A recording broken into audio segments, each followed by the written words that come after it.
What's up, guys? Welcome back to Newswave. So ever since the trailer for Grand Theft Auto 6 released online, it has absolutely taken over. It's breaking records for view counts. People have scrubbed through the trailer over and over and over again and found some pretty fun references and little details. We'll go over some of that, though, here today. Also, we are going to be talking about some troubling news coming out of Sony when it comes to accounts for the PlayStation 5 randomly getting banned, which, of course, with digital games means that you can't access your games. And then also we are going to be talking about that Last of Us Part 2 Remastered, as we got some new details in a trailer that unfortunately came out when Grand Theft Auto 6's trailer came out. However, we did have some pretty good extra details and new information for that roguelike mode that actually looks pretty good. Guys, if you enjoy these videos, make sure to hit that like button. Helps out a ton. And if new here to the Spawn Wave channel, make sure you subscribe down below. And we're going to start today with Avatar: Frontiers of Pandora. That is out today, and it appears that some people were able to get the game early through a physical copy,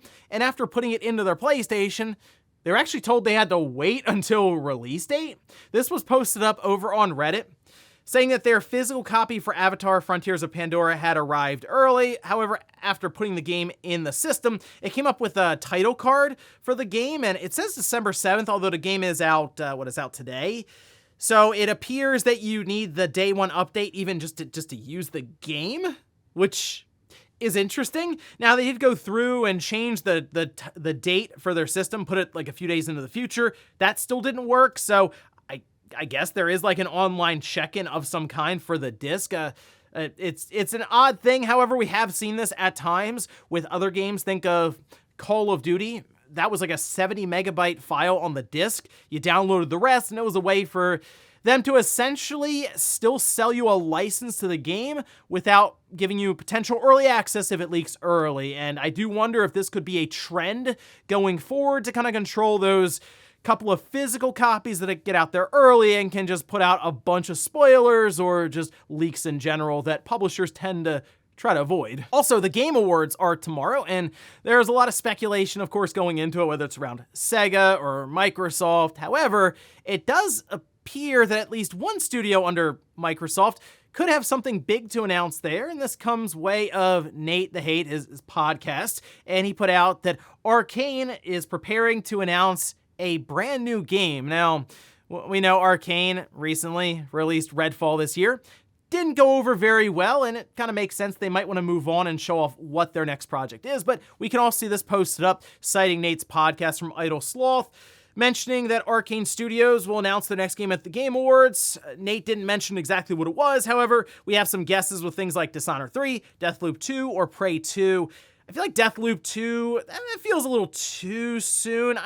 I would like to see Dishonored 3. Prey 2 would be pretty fun as well, but really, Arkane just needs to show off what their next project is, even if it's years into the future at this point. Just show something new so that people kind of move on and, I'll say forget, but put Redfall in the rear view mirror, because that just was not a great outing for Arkane. Oh, and we did get a new firmware release for the Switch, that's 17.0.1. We haven't had anything substantial at all in quite some time for the Switch in terms of these system updates, and we can see some of the notes here for 17.01, and yeah, not much. Let's see, resolved an issue with local communication for some software, and then general system stability improvements to enhance the user's experience. Some data miners have also looked into this a bit further, and there's just not much there. I think it's pretty clear that Nintendo behind the scenes has moved on to the next system from a game perspective, or also just a system software perspective, where they're not necessarily going to put a lot of effort or time into features that they would develop for the current Switch when they can most likely work on the next system and have that hopefully a bit more feature complete. I mean, we're still dealing with the basic light and dark themes from when the Switch released. So hey, maybe that's a big thing. The next system will have a third option for themes. We'll see. And guys, with some of the quick news out of the way, let's get into the bigger stuff. Let's start right away with Sony, who had an interesting situation happen here, and it once again shows the drawbacks of what we could be going towards here soon, that we believe to be this all-digital future where you're completely reliant on the platform holder and publisher maintaining your online status, especially if you haven't done anything wrong. Well, you log in and it says your account is banned, are no longer in good standing, and then you can't access your games. Well, this is something that people were going through earlier this week. We can see this posted up over on The Verge. They say there were hundreds of reports of users locked out of their PlayStation accounts and systems without warning on Monday. Now, the message that people were showing online from Sony said this account is permanently suspended from PlayStation Network due to violations of the PlayStation Network Terms of Service and User Agreement, the thing we all scroll through and then hit accept without reading, obviously. And I mean, for example, they did quote this message over on X with Michael saying, without any notice, they permanently banned me from the PlayStation Network. No one knows why. I don't have a chargeback and I can't appeal, and no response to suspension status. Yeah, that's what a lot of people were going through. There were messages all over the PlayStation subreddit. People just confused as to why they were banned. Sony wasn't exactly giving them any reason, even if they were able to reach out to customer service. It was more, hey, we're going to send an email to reset your password, and hopefully that'll work. That's kind of what it was then. That was it. Fortunately, as of yesterday afternoon, people did start to post again through updates on Reddit that their accounts were being restored. So it appears to have been some sort of error on Sony's side for about 24 hours there, a window of people just randomly having their accounts suspended. People did note, hey, that means if I have digital purchases, I cannot access them anymore. That's something to consider as we go forward. I've mentioned control is the biggest thing in this all-digital future that the platform holders and the publishers would completely hold. If your account gets suspended and you have a physical disc, well, hey, you know what? You make another account. I got to sign up again, whatever, and you pop the disc in, reinstall, or just set up your new profile and you go. But these digital purchases are indeed tied to an account that is no longer in good standing. Yeah, it means you're not really going to be accessing your library anymore at all, and there's a chance you could have thousands and thousands of dollars stacked on digital purchases. It's just, once again, a reminder, as of course we had the situation with Discovery, a lot of the TV shows and movies just getting pulled out of people's libraries, and now seeing how your account entirely can be flipped just like that. Oh yeah, no longer good standing. It might have been an error on our part. We'll check in like a day or two and let you know. Yeah, that's just kind of where you are at that point in that digital environment, with hopefully them figuring it out and giving you access back to all the games you've purchased. Yeah, not great for the consumer, but wow, that's really good for the platform holder, isn't it? Next up, let's talk about Grand Theft Auto 6. This is the trailer heard around the world. It's trailer 1.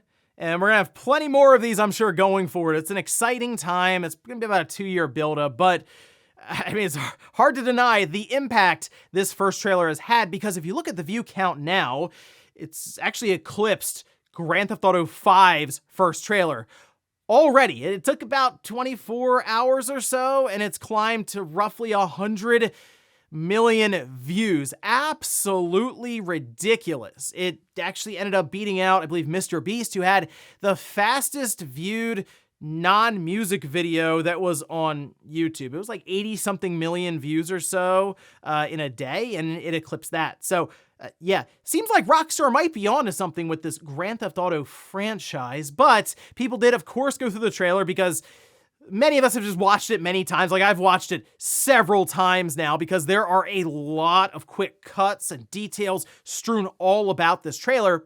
And there are many things that have been pointed out in references to real life events or things that have happened in Florida. And this has given me a sense of relief, I guess we could say, with Grand Theft Auto 6. But for example, you can see this was a tweet that was posted up by, this was by GameSpot, although I saw this going around all over the place as people realized some of the clips that were shown in the Grand Theft Auto 6 trailer were direct references to things that have happened in Florida. I mean, the most ridiculous stuff, right? I mean, people looked at that trailer, thought it was just ridiculous, like, oh, this is Grand Theft Auto going over the top. No, I mean, these are a lot of events that have happened in Florida, which, hey, perfect place then, I guess, for Grand Theft Auto 6 to take place in with Vice City. By the way, people were kind of questioning the setting for this. I think this makes all the sense in the world for them to go back to with Grand Theft Auto 6. People have been waiting for a while to go back to Vice City. It's been, 20 years or so. We're in the HD universe right now. So there's the 2D universe, the 3D universe, the HD universe. We haven't been back to Vice City or anything since we've entered the HD universe. And in fact, some have even drawn comparisons, which looks incredible, by the way, to see after about 20 years, 2 decades, how far visuals have come with the comparison between Vice City on the PS2 to Grand Theft Auto 6 with the beaches on, we say a PS5 or an Xbox, but I'm sure it was running off of like a dev build or something on a PC, right, to record the footage. However, it's still very impressive how far we've come with in-game visuals. Now, I did mention some relief, I'll say, with Grand Theft Auto 6, and there were concerns that Rockstar might pull things back a bit with them doing a lot of satire in previous games. I actually re-downloaded Grand Theft Auto 5 on the PS5, and I've been playing through it. I started back up the other day, and I'm like 6 or 7 hours in now, and the game, I think, still mostly holds up. The controls, they got to work those out. I'm telling you, flying the helicopter, one of the most frustrating things ever. But there are a lot of things in that game that you do wonder if Rockstar would attempt now and try to let that fly in current times. I gotta say though, after seeing GTA 6's trailer, I'm thinking they're gonna push the envelope pretty far once again, and it's great. I'm really excited to see what they decide to have as satire, what they make fun of. I assume it's going to be a ton of social media stuff, but think about it this way. If those 5 or 6 references to Florida events were just in the trailer, what do you think some of the stuff is going to be in different side quests or things or missions that you find in different characters? I think it's going to be absolutely off the wall, and I'm really excited. Unfortunately, we'll have to wait until 2025 to get there, so here's hoping it's like first half of 2025, but at this time, I'm expecting holiday, so yeah, about 2 years. Next up, let's talk about The Last of Us Part 2 Remastered. We got a bit more information with the roguelike mode that they're adding in, as well as some of the pricing for the game. So I know people were looking at this wondering, is this a full $70 game on store shelves in that PS5 case? Well, we already know if you have the PS4 copy, it's a $10 upgrade. That's basically the path I would go if I decide to look into this. But if you don't have the game yet and you just wanted the PS5 copy, you can see on their storefront here, the PlayStation Direct store, they have it listed at $50. So it is not a game they're putting out as like full price or anything, although they do have the big collector's edition one, the deluxe edition. That is $100. So, I mean, they are pumping that price up. But I guess in this case, if you're getting a PS5 maybe next year or something and you see this on the shelf, it's not going to be the full $70. We did have a new trailer released for The Last of Us Part 2 Remastered No Return, the roguelike survival mode. And it does look like there's more here than I was originally expecting when they made that announcement. IGN, I saw, also did a preview for it, and they're pretty happy with what they saw here. So it doesn't necessarily feel as much like a tacked on mode as I thought. There does appear to at least be quite a bit going on here with different runs that are possible through branching paths based on different enemies you'll fight against, as well as even boss encounters the further in you get. There are different loadouts, a bunch of characters from the story to play as, so I'm interested. I am. Again, I'm going to wait until it comes out and see what people say about it, because it also depends on what's out around that time in January, although there's still quite a large backlog for me to go back to in the first place. So, but if people are checking this out and they say it's fun and it's a good time, then yeah, I mean, it's $10. I'd upgrade from the PS4 version and check it out. I don't really have a big pull to play back through the single player story. I feel like I got my fill for that, but legitimately fun roguelike mode with the different characters and the enemies with the combat. That was like the highlight of the game. Yeah, that could be fun for a week or so to play through. So we'll see after it comes out how exactly it fares. And in our last bit of news, let's talk about an event that is now live on Xbox, and that's their game demo Winterfest. And essentially, there are just a bunch of demos that are currently up on your Xbox that you can just go on, download, and try out. And yeah, these are smaller indie games, but there are some genuinely interesting ideas that usually come out of these ID at Xbox events, and we can see this is posted up over on news.xbox.com. With the ID at Xbox Game Demo Winterfest is running December 5th to the 31st, so no major rush or anything like this. This isn't just up for a few days. It'll be up till the end of the month, and they have 30 plus games. Now, in this announcement here with this press release, they do go over 10 that they've added, and then the large list of other games. And I mean, these are smaller titles. I didn't see anything that was necessarily jumping off the page or anything to me, but a lot of times you'll find a game that genuinely surprises you and then you want to keep tabs on, because these are all games that are very much in development and they're looking for feedback, of course, through these different demos. And it's just a fun way for these smaller developers to kind of get their name and their ideas out there. So I'd recommend it. They have a whole section live right now on your Xbox dashboard. It should be like the game Winterfest demo event up. There's like a little box. So yeah, if you get a chance, just kind of go through it and see if any of the games catch your eye. And before we go to the comment of the day, we're taking a look at the poll that I posted up yesterday, which is Game of the Year Madness. We have Alan Wake 2 versus Sea of Stars, and yeah, it looks like Alan Wake 2 is going to take that one. We have a couple more matchups left before we finish up round one, at which point we will have a live stream just to go over everything that's happened here. I think that's going to be maybe either Friday or Sunday, because Saturday we have the podcast, obviously. Might end up being Sunday, just try to get some of the people together from the Spawncast to go over the different matchups that we have to look forward to, because after round one, we don't have any more of those, why are you putting this game up against this one? It's like all good games left, like high profile, interesting games that have like large fan bases behind them. So it's gonna get interesting here very, very fast. So keep an eye out for that live stream this weekend. And we'll finish up with the comment of the day, as you're seeing here.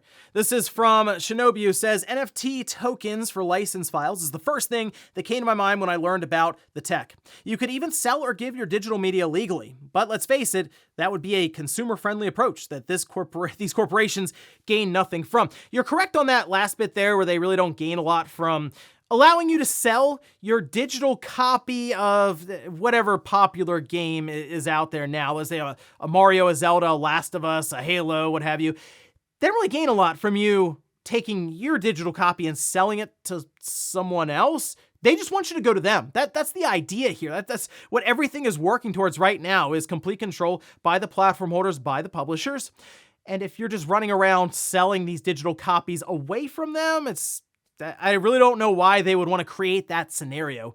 It would take a lot to push them in that direction, and that would probably come from lawmakers and regulators when they inevitably realize how much control consumers do end up losing when we do get to that like all digital environment, because it does seem like that is creeping up very, very rapidly right now. And ladies and gentlemen, that's going to do it here for Newswave. If you enjoyed this video, guys, hit that like button. If not, hit the dislike. Leave comments down below about everything we talked about here today, whereas Grand Theft Auto 6 Trailer 1 breaking records, already eclipsing the Grand Theft Auto 5 first trailer. It's incredible stuff there, but of course, let me know what you think of that, and then some of the references and how you think the game will turn out in 2 years. Then also, what about Sony just randomly banning people's accounts, having them lose access to their digital library? Let me know if that happened to you, actually. Thanks, guys, for watching, and I'll see you next time.